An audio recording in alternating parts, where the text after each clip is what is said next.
All right, guys, good morning. It's Sunday morning. It's about 8 o'clock and about 12 degrees, so it's a frosty morning here for sure. Sunday, it's my first day off now in a little bit of time. Today, the theme of today's video, I want to run that Polaris four-wheeler for everybody. My last video, I said I would do that on a nice day. All right, so the first thing I got to do today, this car is going over to my buddy's garage. I'm dropping it off tonight, Sunday night. He's going to see what it needs to pass inspection. Yes, PA state inspection. I didn't realize other states may not have inspection. We're kind of lucky that it's not as bad. It's enough.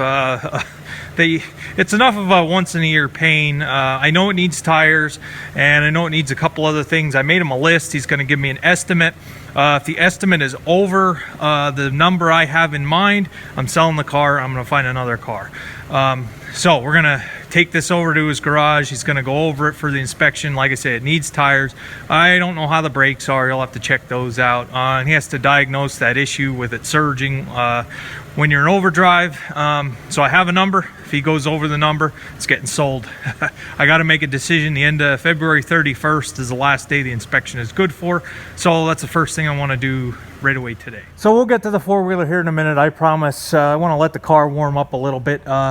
So you guys remember I did get some tractor parts. There's some more up at the house. We want to put these mirrors on. We got to do that. I don't know if we'll do that today yet or not. It depends on how much time I have. I needed some more of these lenses. These are the flasher lenses for the turn signals. I did find one that was cracked and one that was pretty well fogged over. Like I said, I have 8 total lenses on the 2 tractors that have them, so I got that. This box is the fender spacers for the Farmall 560. I know I'm going to be getting a set of fenders for that tractor, so that tractor should have the fender spacers, so I got those a while and put them on. That way when I get the fenders, we're ready to go. Usually you don't see those spacers included with the fenders. My luck, I'll find them with the spacers, and I just wasted some money, but either way, I did get some other parts, but I just didn't get them down here yet. We got some things to do in the shop here, definitely.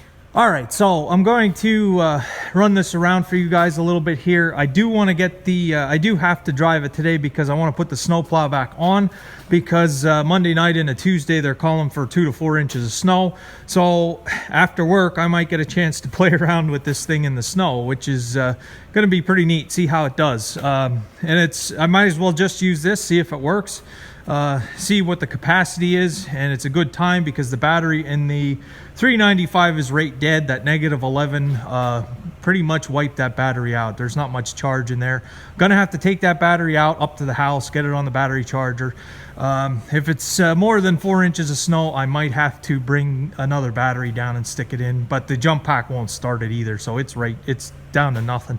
The four-wheeler survived -11, but that didn't, so we'll see how this works. It's the only thing I'm going to have ready for the snow. So 4 inches, I'm hoping this thing will be able to plow 4 inches of snow. So, all right, I got to get rolling here. All right, the car's going to have to wait. My ride home is busy, so I'll just take care of that later tonight. All right, this four-wheeler. Okay, I shut the gas off. I think it was on reserve, and I don't know why. So I'm going to put it to on. I assume the arrow in this valve is the on.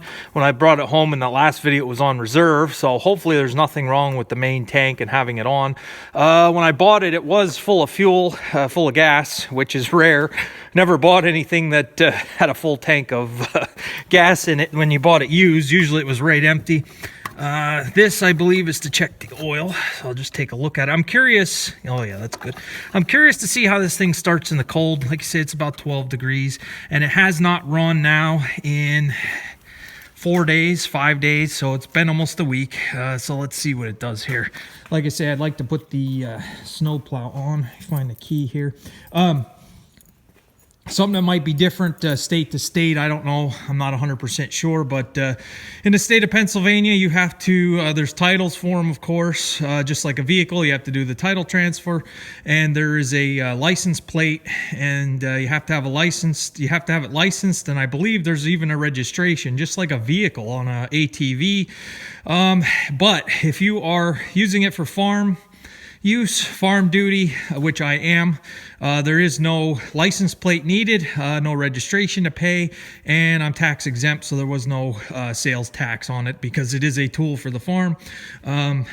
So I'd hate to be somebody that's not using it for a business. You got a lot to pay on it as far as the title or the registration and that kind of stuff.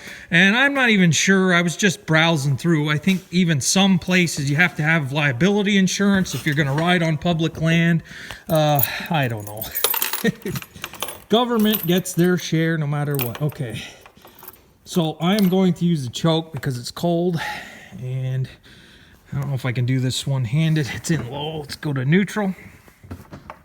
2,700 miles. I think I had said 2,200. It's 27. So I got that wrong. And it had 59 when I bought it, so I put 1 mile on it already. That started. First try. Been sitting for 5 days and it's cold. First, that's good. So I'll just let it warm up a little bit before I take off with it. I will come back with you guys. All right, it's been about 5 minutes. Let's see if it'll run without the choke. See if it idles. Ooh. Yeah, idles right down. It sounds like it's gonna. It's a little cold. One thing it doesn't have that I didn't see in the owner's manual is a fuel light or a fuel gauge to let you know when you're out of gas. That'd be nice, but it does have a speedometer though.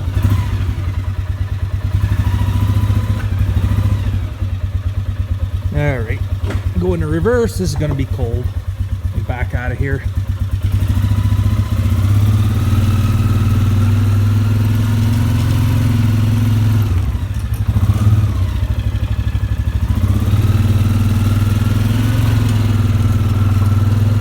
Take it for a little drive here. This is going to be cold.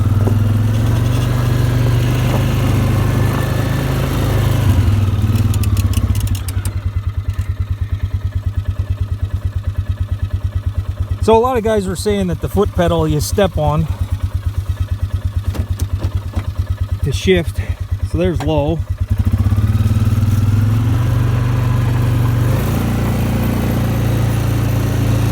And low is pretty slow. I mean, it's geared down enough if you're plowing snow or pulling something.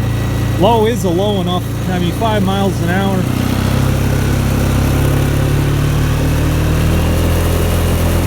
That was 10. It'll probably go 15 in low. Let's go on the foot brake. This is the part where it gets a little. There's neutral. It's just a little touchy in the neutral position. And of course, high, I only had it up to 30 miles an hour coming up the road. I can't see going 60 on it.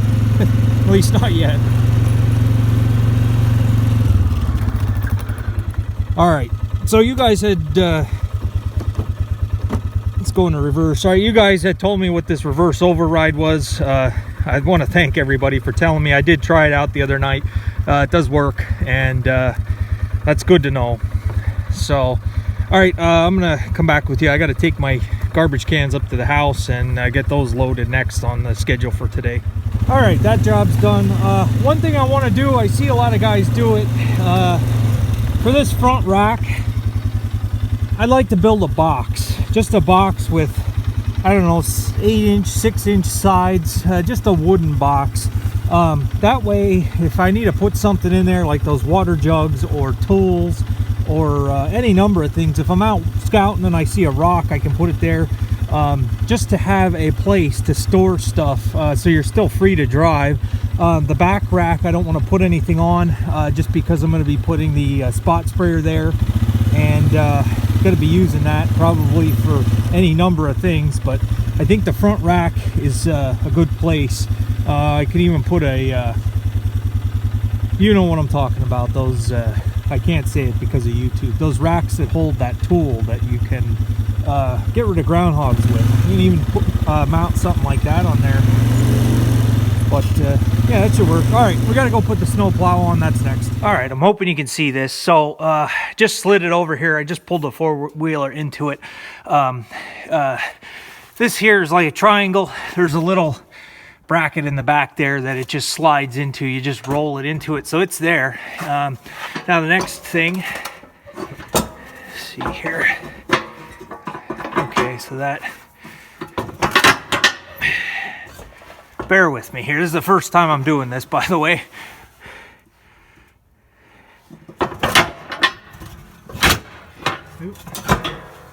Let me come around to the other side. I wonder if you use, no, the winch wouldn't, no, the winch isn't going to help you, I don't think. No, because this plate is independent of the winch. I need two hands. I got to lift it up into place and then flip this lever over center. So let me come back with you. All right, I didn't need two hands. I just didn't pull it hard enough. If you just give it one good pull, it's basically automatic. That'll flip over center and this locking pin will lock. So it's on now. There's just two other things. This winch with the rope, you have to fasten it to the bumper. That's how they had it. It should work. I forget if they use the upper. I think they use the upper bumper here. And plug in your wires. There's two wires to operate this winch. They are color coded. However, I did take notice when I unhooked it, they had the colors hooked up opposite. There's a yellow and blue. They had the yellow into the blue and the blue into the yellow. I don't know if it makes a big difference, but I will hook it up the way I took it off because I know that worked. So let me do those two things. All right, that should be everything. I think the guy had this looped around here once. I'm going to loop it around twice just so it picks up high enough when you're not using it to plow snow. Wires are hooked up, winch is hooked up. Like I say, this is the switch, and let's just see what happens here.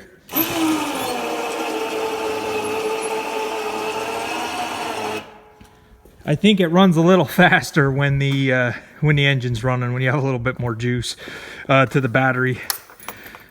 But you have to have the key on. So all right, so that's up. I'm just looking here.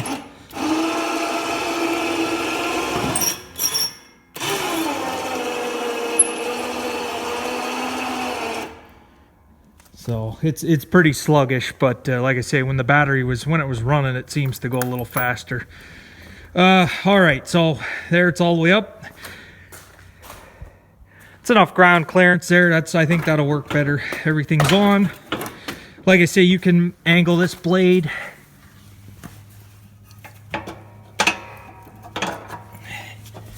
Under there, I don't know if you can see it. Hey, you get the point. It has a spring-loaded. So if you want to push it off to the side, either way. So, all right, there it is. I got plenty more to do today. I have some errands to run, but that's where I'm going to leave you guys. So you get to see this thing run and operate and putting the plow on. And we'll see how it does in the snow. Like I say, we'll try out the four-wheel drive. If it does snow, I will take video and let you guys know what I think. And yeah, it's a Glacier. It says Glacier plow system, but it is a Polaris plow and Polaris winch system. So hey, it works. So I'm happy with it so far. I'll see how it does. All right, guys, thanks for watching. Back to another busy week next week, and I will do my best to keep you guys updated if I do anything here on the farm. So see you later.